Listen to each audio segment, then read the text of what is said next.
So, what's up madlang people at mga boss? Ito na mga boss, 20 days ng ating mga alagang 45 days broiler mga boss, 20 days na nila ngayon. Kaya pwede kong ipasilip at kung ano ginagawa kong pampataba sa kanila mga boss. Kasi ngayon mga boss, naggatas ako mga boss. Ginatas ko yung mga manok. Kaya bago ang lahat mga boss, intro muna tayo.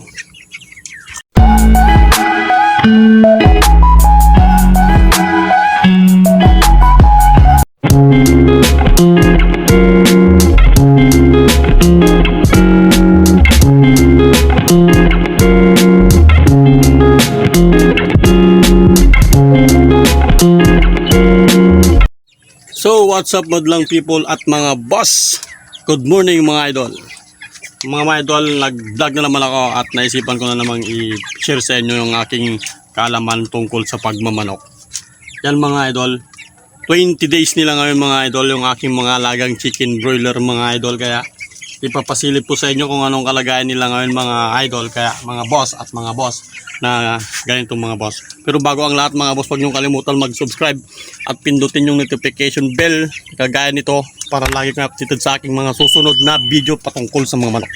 Ayun na mga boss, ipinapasilip ko na sila. 20 days sila mga boss ngayon. Medyo ano sila mga boss, malalaki. Medyo lang. Hindi, joke lang. Malalaki mga boss. So ayun mga boss, ito yung aking update ng aking mga naiwan dati. Ito na sila mga boss. Tatawin ko. Ayun na sila mga boss, yung aking mga naiwan na manok. So ayun mga boss, okay na sila ngayon. May maano na sila, maano na yung balahibo nila mga boss. Ano na, tumutubo na mga boss at saka yung mga buntot nila mga boss. Tapos yung mga bigat nila mga boss, ayos yun mga boss. Ito yung mga naiwan mga boss at saka ito yung malalaki. Ito siguro maunang mabenta mga boss. So mga boss, ang iniinom nila ngayon, ang aking sekreto para lumaki yung mga manok at bumigat is gatas. 2 times a week o 3 times a week mga boss. Basta maglagay kayo ng gatas mga boss. Ganyan. Yung maubos lang nila mga boss. Tapos tanghali ulit, lagyan nyo ulit mga boss. Kasi napapanis yan mga boss. Huwag yung hayang naka-stack lagi, yung dapat yung maubos lang mga boss. So, lagi kong ginagayan mga boss. Tapos abugin nyo mga boss. Tip ko lang sa mga nagmamanok. Abugin nyo para punta sila sa may lumin. Bibigyan sa mga boss. Yung pasilip yung ginagamit kong mga boss na gatas nila. Ito mga boss, itong Alaska 45 powdered milk. Nandito mga boss, naka-indicate lahat yung niya, yung vitamins and minerals ang makukuha dito mga boss. Kaya 20 days ako bago nagbibigay mga boss, kasi hanggang ang tansya ko mga 35 days dapat na-dispose sila mga boss. Kasi pag inabot tayo ng 40 days, sigurado malulugi na tayo. Matatako na sila ngayon mga boss. Kaya nga mga boss, ginagatas ko sila kasi dagdag timbang ng mga alaga natin 45 days. Hindi na sila sisiw ngayon kasi malaki na sila. 45 days na sila, manok na sila mga boss. Ayan. Kung gusto patawin, inaabog ko yan mga boss para hindi sila naka-stay sa sulok lang. Kasi itong pagkain kasi dito, lagi nandun sila sa sulok na yun. Paborito na doon, mahangin, presko. So mga boss, malalaki yung pet nila mga boss, lalo yung kumakain. So, sa mga boss, lagi yung tandaan, mahalin yung mabuti yung mga manok at saka alagaan ng mabuti para lumaki. At saka huwag nating pabayaan mga boss, pag nagkakasipon, nagkakasakit sila, dapat natin gamutin mga boss para hindi tayo naman malugi, diba mga boss? Kaya lagi tayong maglinis mga boss. Yung mga ipot mga boss, tinanggal ko na yung mga nilagay ko dating screen para yung mga tayo nila mga boss is matanggal, punta sa baba. Tapos lagyan ng ipa sa silong. Lalagyan natin lagi ng ipa mga boss para hindi siya mag-stay na basa yung kasi pag nakapasok yung langaw dito, patay tayo. So ito na ang kanilang mga ginagawa ngayon. Busog na busog sila mga boss. At saka mga boss, pag gabi, pinapatay ko yung ilaw pag gabi kasi pinagpapahinga ko sila. Binubuksan ko na yung ilaw mga 7 to 8 na ako nagbubukas ng ilaw, lalo na pag ganitong malaki na mga boss. Kasi medyo na sila, medyo high blood. Pinagpapahinga ko sila sa kain. Pero pag binuksan mo na yung ilaw mga boss, talagang ay grabe kumain yung mga to. Akala mo sila akala mo maubusan. Mga manok mga boss, yung diskarte ko sa pagpapalaki is ganun. Pag ganito nakalalaki, binibigyan ko ng gatas. Tapos di ko sila pinapabayaan na laging may tubig. Tapos laging malinis dapat mga boss yung mo, painumin. Sabunin mo mga boss. Sabunin nyo. Tanggalin yung mga lumot-lumot at dulas-dulas. So yung pinapakain ko pa rin ganun mga boss, ganun pa rin. Bio 2, Integra 2. Hindi pa ako nagpapalit. Baka day 23 siguro ako magpalit nila.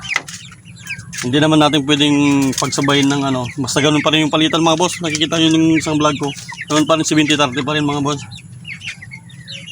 Tapos tingnan yung mga mata mga boss, okay na okay yung mga nila, masigla. Minsan may halak sila ganun, dapat nyo lang gamutin mga boss yung mga nila halak.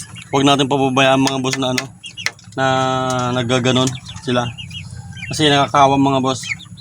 Tapos mga boss, yung may halak sa akin, hindi ko na sa vlog ko, hindi ko na vlog kasi may halak dalawa. Ko muna, tinanggal ko dito sa may kulungan. Siniparit ko, linagay ko dun sa malapit dun sa bahay kasi may kulungan dun na maliit. Ginamot ko siya doon. Dalawa sila. Pero ngayon mga boss, nandito na sila, linagay ko na. Hindi ko na vlog kasi medyo busy tayo mga boss. Ngayon lang ako nagka-time. Kaya ganun. Ito na lang. Ito yung mga maiiwan mga boss.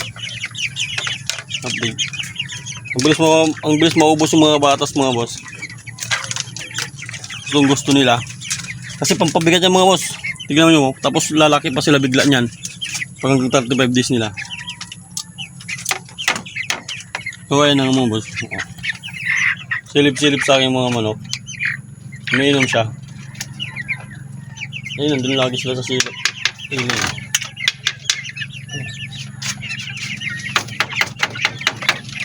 Takot yata sila sa akin. Kala nila mabibinta na sila. Huwag natin kalimutan mga boss na linisan lagi yung kanilang painumin, pagkain. Tsaka dapat naka-stock lahat mga boss. Stock lahat yung nila, pagkain. Huwag natin hayaan na maubusan mga boss. Pagkain ng manok. Tapos mga boss, pag bumili kayo ng pagkain ng manok, yung bilihan na yon, siguraduhin yung malakas mga boss. Laging napapalitan yung bio 2. Kasi pag dun ka bumili sa sa binuksan na, tapos hindi nabibili, parang stock na yun mga boss, parang wala na amoy.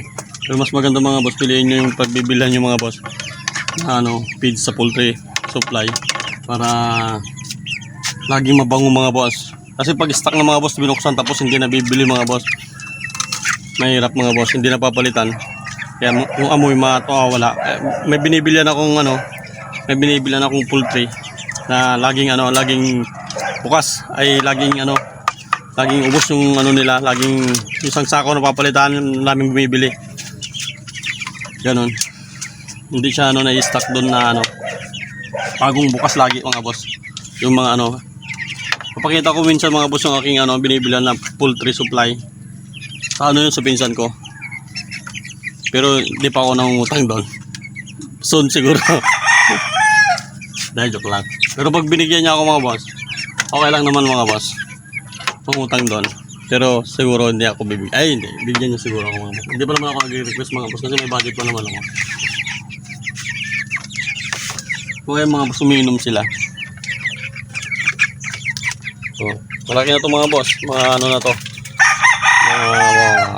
1 kilo na mahigit. Kasi pag ginawa ko kasi malaki na siya, na siya mabigat. Mabigat. Tapos bibigat pa siya mga boss dahil sa pinapainom nating gatas. Alaska 45 powder milk. Kaya ganyan mga boss. Nandun na lahat mga boss, naka-indicate na doon yung mga makukuha mong benepisyo doon sa gatas na yun. Pampabigat, pampatangkad na rin yung mga boss. Tapos marami na ring vitamins doon. Mga boss, yung mga tayo doon sa baba. Sa na lang, pag harvest na, tsaka nabinta ko na, lilinisan ko itong mga boss. Kasi plano ko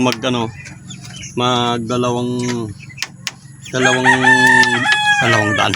So, 100 lang mga boss, 100 ang kukunin ko kasi magdi-December mga boss. Alam nyo naman, subukan natin. Pag tayo mag-stay sa isang ano lang mga boss, kailangan nating lumago. Kailangan natin maging wag lang maging backyard. Maging tayo, maging poultry, ganun. Yung malaki. Sinabi ko na sa aking vlog na isa, kailangan nating lumago. Wag lang ganito Tapos pag nakisama sa'yo yung manok, saka mahalin mo mabuti mga boss yung mga business mo para makisama sa'yo yung mga manok. Ayan sila, umiinom ng gatas. Hanggang maubos lang nila mga boss, tapos palit na naman ulit. Huwag natin papabayaan na na hindi nila yung mawalan ng gatas. 2 times a week mga boss, 3 times a week pwede mga boss. Basta huwag kayong magpapainom mga boss na nagtatay yung manok ng gatas. Siguraduhin nyo hindi nagtatay mga boss. Pag nagtay mga boss, baka pa tayo, mamatayan tayo ng manok. Siguraduhin yung mga boss, hindi nagtatay bago kayo magpainom ng 45 gatas, powdered milk. Kaya tulog na naman sila. Yun lang mga tips ko mga boss na mahalin yung mga manok. Kasi saglit lang naman yung kanilang buhay. Kailangan nating kailangan nating tutukan mga boss. Pag may sakit, gamutin mga boss. Para maano naman sila. Ang alam mata ng ng manok. Tulog. Kain tulog lang sila mga boss. Meron doon. Gamot na siya. Malaki siya mga boss. Ayan. Hanggang dyan na lang mga boss yung aking vlog patungkol sa mga sisiyo. See you next time sa aking susunod na mga video patungkol sa manok.